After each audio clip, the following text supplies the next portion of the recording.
इतनी ज़्यादा आपने पोजीशनों पे पाकिस्तान के लिए काम किया, अब जो सूरत हाल बन चुकी है इसको आप किस तनाजुर में देखते हैं? जी बहुत शुक्रिया। एक बहुत कड़ा इम्तहान था, क्योंकि बग़ैर किसी सबूत के, बग़ैर किसी तहकीक के या तफ्तीश के हिंदुस्तान ने झट से इल्ज़ाम लगा दिया पाकिस्तान पे।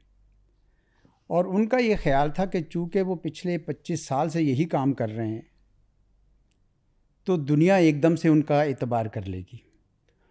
उनको ये भी गुमान था कि आज के दौर में जब वो अमेरिका के साथी बने हुए हैं और चीन के ख़िलाफ़ एक महाज़ में उनका एक जुज़्व बने हैं, तो उनकी हर किस्म की बात सुनी जाएगी। लेकिन वो ये भूल गए कि पिछले कई सालों से हिंदुस्तान पे शकूक दुनिया के बढ़ते जा रहे थे। कनाडा के वज़ीर आज़म ने तो खड़े होकर कहा बड़ा बरमला कि भाई आप कैसे एक कैनेडियन शहरी को आके मार सकते हैं, अपने एजेंट देख कर भिजवा के मार सकते हैं। अमेरिका ने भी बाकायदा केस बना लिया एक साहब पे जो मारे नहीं गए लेकिन कोशिश की गई। बरतानिया, ऑस्ट्रेलिया, सब तरफ ये एक बात धूम गई।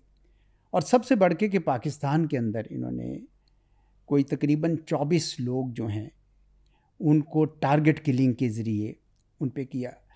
पिछले साल हम लोगों ने 2 जो लोग थे जिनको मारा था इन्होंने, उनकी मुकम्मल तफ्तीश यानी दी थी पूरी जो तफसील।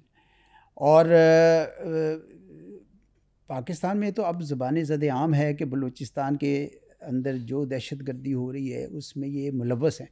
तो जब ये सब कुछ हो, उसकी मौजूदगी में जब आप इस तरह की बात करते हैं तो आपका एतबार करना अब मुश्किल हो जाता है। पहले तो सिर्फ पाकिस्तान बोलता था, अब चूँकि दुनिया भी बोल रही हो तो आपने देखें कि जेडी वैंस तो वहाँ पे थे जी, ठीक है ना, लेकिन उन्होंने भी पूछा होगा अपनी CIA से, अपने लोगों से पूछा होगा, उनके पास सैटेलाइट कम्युनिकेशन है, सब कुछ है, कि तो किसी ने कंडेम सब करते हैं, हम भी करते हैं वाक़े को, इंसानी जानें गई हैं, लेकिन किसी ने भी ये नहीं कहा कि पाकिस्तान इसमें मुलव्वस है। उन्होंने कहा जी आप ज़रा तहकीक करें पहले इसकी और फिर आप सबूत दें और फिर बात करते हैं। और बल्कि अब तो रेस्ट्रेंट की बात कर रहे हैं कि आपने ये जो इतना जंगी माहौल बना दिया है इसके आप रोकें। तो मैं समझता हूँ कि आपने जो इब्तदाई में कहा वो सही कहा है आपने, कि ये जंग बनी बहुत बड़ी जंग, वहाँ से अब महदूद जंग की तरफ चल रहा है और साथ ही साथ बयानिए की जंग बड़ी शिद्दत से जारी है। और अल्हम्दुलिल्लाह इस दफ़ा पाकिस्तानी कौम बड़ी यानी बड़े सालों बाद ज़बरदस्त तरीके से सुरखरू हुई है, यकजा हो गई ना। यकजा एक ये पॉइंट है जिस पर पाकिस्तानी कौम यकजा मुतहिद हो गई।